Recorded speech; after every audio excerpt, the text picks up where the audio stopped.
watching the Sacramento Community Cable.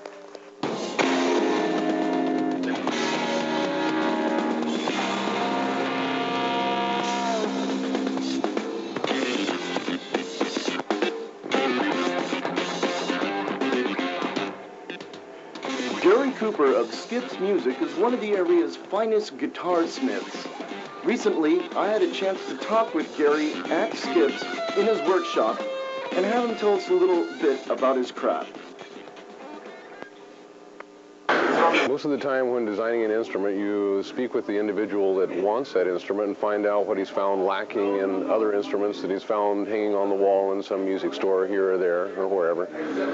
Take into account his physical stature, the type of music he's been playing or wishes to play, and design the instrument around his requirements rather than around mine. I try to point them in the direction I feel is necessary for them to go, and then I sit down and do work drawings of that instrument and see if the work drawings that I've created correspond with their necessities. So you're almost creating an image.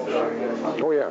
Every time, one at a time, things like that are made. You go for it once, and then you go on to the next project. Each project is not like the last one. Most of the time on all the better quality instruments, you'll find an ebony fingerboard, because it's a nice, very exotic, very hard wood that stays together forever and ever and ever.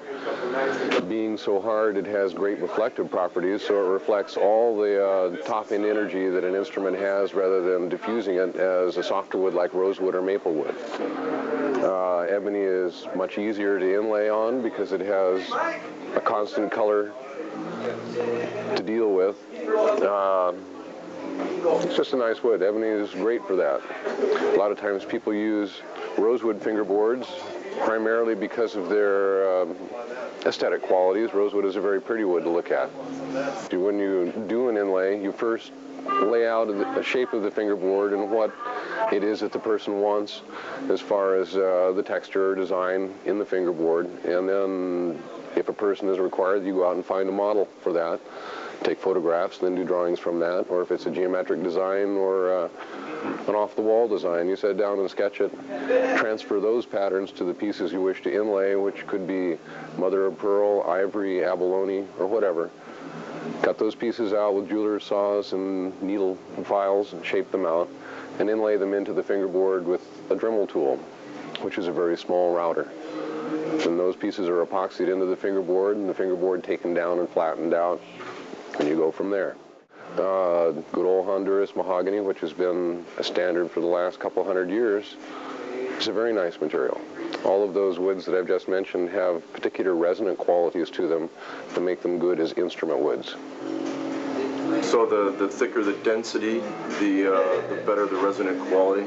No, the heavier the density, the more fundamental note you will get, and the less of the ringing quality of the sound. It tends that the lighter weight instruments, those made out of woods with a lesser amount of density, you hear more harmonic quality, however they do not sustain as long. So you have to take that into account with what the person, or what kind of music the person is playing that's going to be the end result.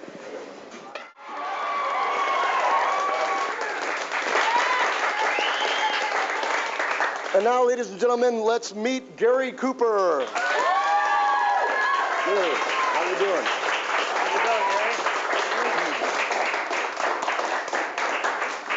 Deja vu.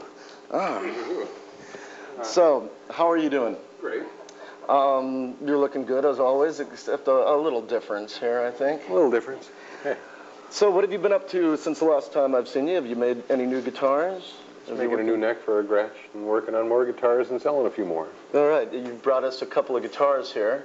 And we did a feature, of course, on the earlier interview about inlays.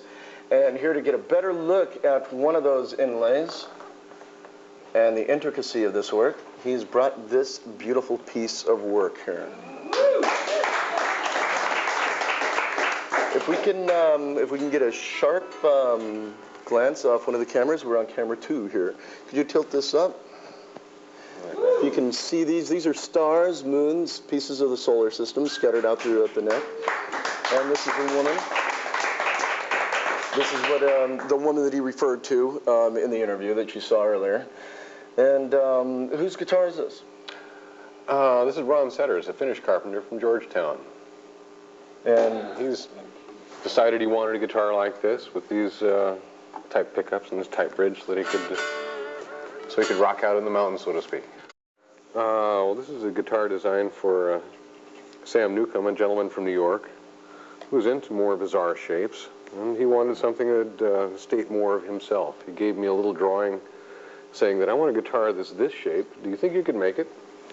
So I created a blueprint saying that this is what it would look like in the end. And he said, yeah, this is what I want. And what type of pickups you got in there? This one has a couple Seymour Duncan pickups and, again, a bridge with a locking tremolo so that you can abuse it all over the place and still stay in tune. Mr. Gary Cooper, Skip's Music. Yeah.